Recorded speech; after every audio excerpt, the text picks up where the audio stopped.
नमस्कार मेरे दोस्तों, मेरे साथियों, मेरे छोटे भाइयों बहनों। तो स्वागत है आपका आपके अपने यूट्यूब चैनल पर।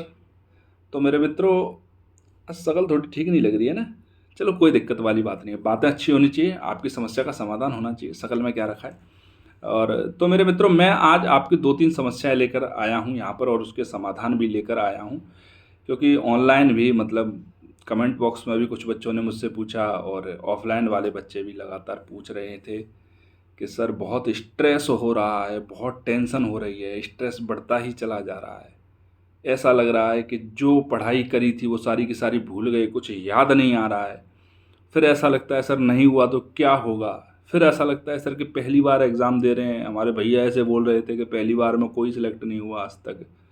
सर क्या करें। कई बच्चे पूछ रहे हैं सर 4 बार से दे रहा हूँ, प्रीलिम्स नहीं निकला है, क्या करें।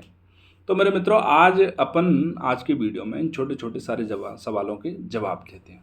तो एक एक करके बात करेंगे, छोटी छोटी बात करेंगे और सीधे पॉइंट टू पॉइंट बात करेंगे। ज़्यादा कचरा पालने की अपन को भी आदत नहीं है, ठीक है मित्रों। तो देखो दोस्तों, पहली बात है कि सर स्ट्रेस बहुत हो रहा है, बहुत टेंशन हो रही है। तो मेरे मित्रों, सबसे पहले तो ये आपके लिए बहुत अच्छे साइन है कि आपको स्ट्रेस हो रहा है, आपको टेंशन हो रही है। आपको टेंशन हो रही है, इसका अर्थ ये है कि आप पिछले लगभग 1-1.25 साल से जो मेहनत कर रहे हो, बहुत डेडिकेशन के साथ कर रहे हो। आपका ध्येय है सिलेक्ट होना, फाइनली सिलेक्ट होना। ये पीछे से डॉगी वॉगी परेशान कर रहे हैं, उनको आप थोड़ा सा अवॉइड कर देना, ठीक है मित्रों, क्योंकि पड़ोसी हैं, अब उनको क्या कह सकते हैं अपन, ठीक है दोस्तों।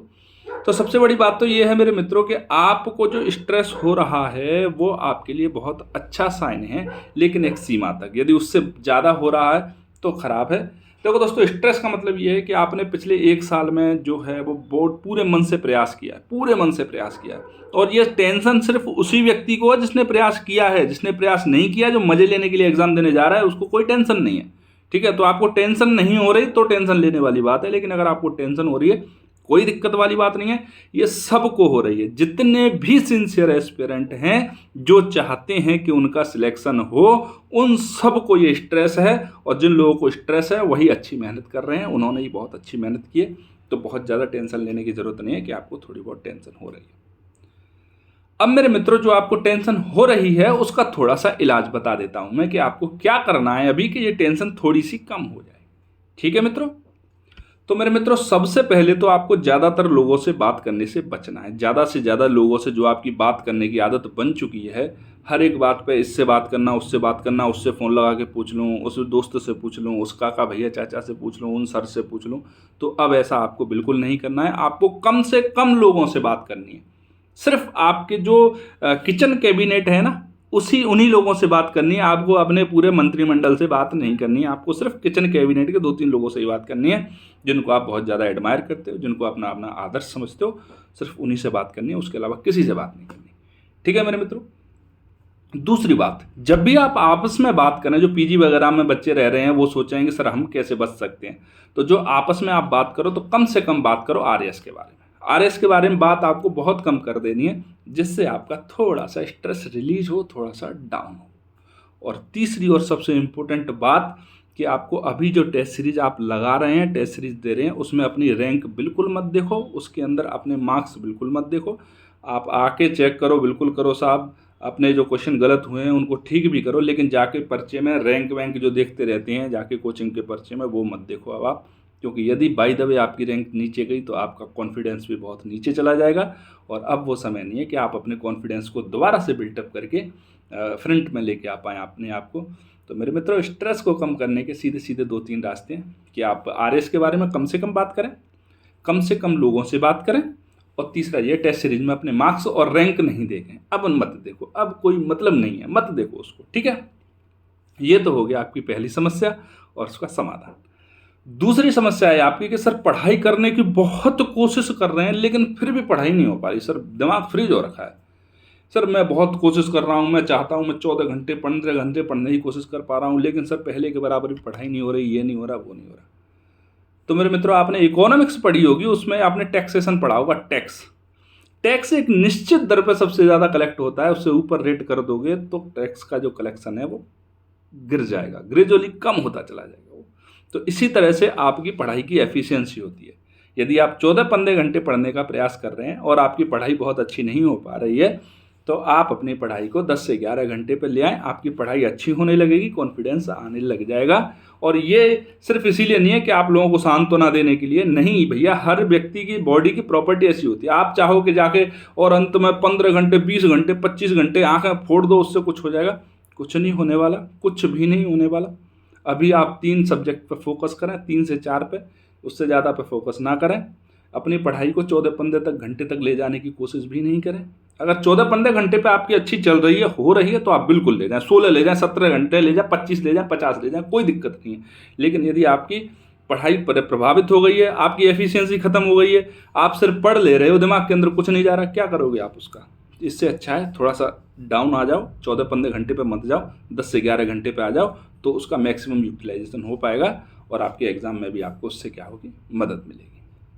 अब तीसरी और सबसे महत्वपूर्ण बात आती है मेरे मित्रों कि सर ऐसा लग रहा है कि जो भी पढ़े हैं सारा भूल गए, जो भी पढ़े हैं सारा भूल गए। तो मेरे दोस्तों, ऐसा अक्सर तब होता है जब आप ज़्यादा चीज़ों को एक साथ रिकॉल करने की कोशिश करते हो, तो आपको ऐसे ही महसूस होता है। अभी मैं आपको बताता हूँ, उसका एक एग्जाम्पल देता हूँ। यदि मैं आपसे आज से 10, 15, 20 दिन पहले पूछता कि आप अपने परिवार के लोगों के नाम गिनाइए, तो आप कुटुंबीजन के, आपके जो एकदम पास वाले क्लोज लोग हैं उनकी बात नहीं कर रहा, लेकिन आप कुटुंबीजन के सबके नाम गिना देते। लेकिन अभी मैं आपसे पूछ लूँ ना एकदम से कि आप अपने परिवार वालों के नाम बताओ कितने लोग हैं, तो आप सोच में पड़ जाओगे। क्यों पड़ जाओगे? क्योंकि अभी आप चाहते हो, आपके दिमाग के सारे न्यूरॉन्स एक साथ काम कर रहे हैं भाई, सारे के सारे। तो इससे बचने का भी एक तरीका है। जैसे आपको लग रहा है कि सर पढ़ा था लेकिन भूल गया, पढ़ी थी लेकिन भूल गई, तो इससे बचने का भी एक तरीका है। ध्यान से सुनो, ऐसा मैंने किया है, बिल्कुल किया है। यूपीएससी कर रहा था मैं, जब भी किया है मैंने, और ये इफेक्टिव है एकदम से। देखो दोस्तों, आपने जो सब्जेक्ट 2 से 3 बार या 4 बार, 3 से 4 बार पढ़ रखी है जो सब्जेक्ट, उसको आप ये मान के चलें कि आपकी क्लियर है, बिल्कुल। यदि आप उसमें रिकॉल कर रहे हैं, रिकॉल नहीं भी हो रहा है, तो कुछ पॉइंट को रिवीजन के अलावा आप उसको ये पूरा का पूरा स्वीकार कर लें, अपने दिमाग को बता दें कि ये सब्जेक्ट मेरी क्लियर है, अब मुझे इसके पढ़ने की ज़रूरत नहीं है और मुझे याद है। अपने दिमाग को मैसेज दे दो, मुझे याद है। तो जो सब्जेक्ट आपने 3 से 4 बार पढ़ी हैं, उन सब्जेक्ट को एक बार लेकर एक तरफ रख के और उन पर टैग चिपका दो कंप्लीटेड, और इनमें से पूरे क्वेश्चन में सॉल्व कर सकता हूँ। ये आप दिमाग को मैसेज दो। जब ये दिमाग में मैसेज आएगा तो कॉन्फिडेंस बढ़ेगा आपका, और आपका भूलना या याद करना बहुत हद तक निर्भर करता है कॉन्फिडेंस पर। जिन लोगों का कॉन्फिडेंस हाई होता है, कमज़ोर होने के बाद भी बलवान को हरा देते हैं। लेकिन जिनका कॉन्फिडेंस डाउन होता है ना बच्चे, तो बहुत दिक्कत हो जाती है। अभी आपको पढ़ाई की तो ज़रूरत है ही, क्योंकि वो तो आपके सिलेक्शन के लिए प्राणवायु है। लेकिन मेरे मित्रों, पढ़ाई से ज़्यादा इस समय पर ज़रूरत है कि आप अपने आप पर कितना भरोसा कर पा रहे हैं, आपका कॉन्फिडेंस किस लेवल का है। तो सबसे पहले देखो, जो पढ़ा है वो भूल गए, इसका अब एक ही सॉल्यूशन है कि जो सब्जेक्ट आपने 3 से 4 बार पढ़ रखी है, उसको आप दिमाग से बोल दो कि ये हमारी क्लियर है और इनसे हमारे 100 से 100 नंबर आएंगे, चाहे भले ही नहीं आए। और वो नहीं आते, जब 20 क्वेश्चन आते हैं तो 20 में से मैक्सिमम प्रोबेबिलिटी रहती है कि आप 15 से 16 क्वेश्चन सॉल्व कर पाओ। यदि आप बहुत अच्छे स्टूडेंट हो तो 20 से 20 आरपीएस से भी आपको नहीं जाने देगी। वो 1, 2, 4 क्वेश्चन ऐसा पटक देगी जो गलती होगा, बताओ कहाँ से चले जाओगे? ठीक है ना? तो अपने आप पर भरोसा रखो। फिलहाल कम से कम लोगों से बातचीत करो, आरएएस के बारे में कम से कम डिस्कशन करो। टेस्ट सीरीज अगर लगाओ तो उसकी आप रैंक अब मत देखो, क्योंकि आपकी बहुत अच्छी रैंक आएगी तो ओवर कॉन्फिडेंस आएगा, आप 1-2 दिन पढ़ेंगे नहीं। और यदि डाउन जाओगे तो भाई कॉन्फिडेंस जो आपका बना हुआ थोड़ा बहुत है भी, उसकी भी दिक्कत, उसकी भी जो है वो क्या बोलते हैं उसको, इस समय पर कॉन्फिडेंस आप डाउन लेके नहीं जा सकते हो। यदि आप इस समय कॉन्फिडेंस डाउन हो जाएगा तो प्रॉब्लम हो जाएगी। ठीक है मेरे मित्रों? और जो पढ़ा हुआ वो आप भूल रहे हो, वो इसीलिए भूल रहे हो क्योंकि आपको ऐसा लग रहा है कि जो भी चीज़ हम पढ़ें वो उंगलियों पे याद हो, वो उंगलियों पे नहीं होती। ऐसा ही होता है जब किसी चीज़ की दिमाग को ज़रूरत होती है। जब आप एग्जामिनेशन के अंदर बैठोगे, सामने 4 ऑप्शन होंगे, तो आपके दिमाग के अंदर तुरंत क्लिक करने लग जाएगा कि इसका ये, इसका ये, इसका ये है। इसीलिए जो 3 से 4 बार जो सब्जेक्ट पढ़ रखी हैं, उन पर कंप्लीट का टैग लगा के साइड में रख दो, और हो सके तो उनका रिवीजन करना चाह रहे हो रिवीजन करते रहो, रिवीजन की कोई मनाही नहीं है। लेकिन अपने दिमाग को आप बता दो कि आपका जो सब्जेक्ट है वो क्लियर है। ठीक है? इससे आप जो पढ़ा हुआ है उसको नहीं भूलोगे। मेरे मित्रों, अब आता है अपना अगला प्रश्न कि सर मैं पहली बार एग्ज़ाम दे रहा हूँ, पहली बार एग्ज़ाम दे रही हूँ, लोग कहते हैं पहली बार में किसी का सिलेक्शन नहीं होता। तो मेरे दोस्तों, हर बार इंटरव्यू देने वाले लोगों में 10 से 15% ऐसे बच्चे होते हैं जिन्होंने पहली बार एग्ज़ाम दिया है, पहली बार प्रीलिम्स लिखा है, पहली बार प्रीलिम्स दिया है, पहली बार मेंस लिखा है। ठीक है मेरे मित्रों, क्योंकि फाइनली जो सिलेक्ट होते हैं उनमें तो नहीं पता लग पाता, लेकिन बहुत सारे लोग मॉक इंटरव्यू में आते हैं तो पता लगता है कि इन्होंने पहली बार एग्ज़ाम दिया है। ठीक है दोस्तों, तो ये आप टेंशन बिल्कुल भी ना लें कि आप पहली बार एग्ज़ाम देने जा रहे हैं तो आपका सिलेक्शन नहीं होगा। बिल्कुल होगा, बहुत अच्छे से हो सकता है। अरे आप तो आरपीएससी की, आरएएस की बात कर रहे हो, यूपीएससी के अंदर आपकी जिला कलेक्टर साहिबा हैं टीना डाबी जी, और पहले अटेम्प्ट में पहली रैंक भाई। और दूसरा आप जाने दो, पहले अटेम्प्ट में पहली रैंक, जो 4-4 5-5 साल से कर रहे थे तैयारी, सबकी लंका लगा दी उन्होंने।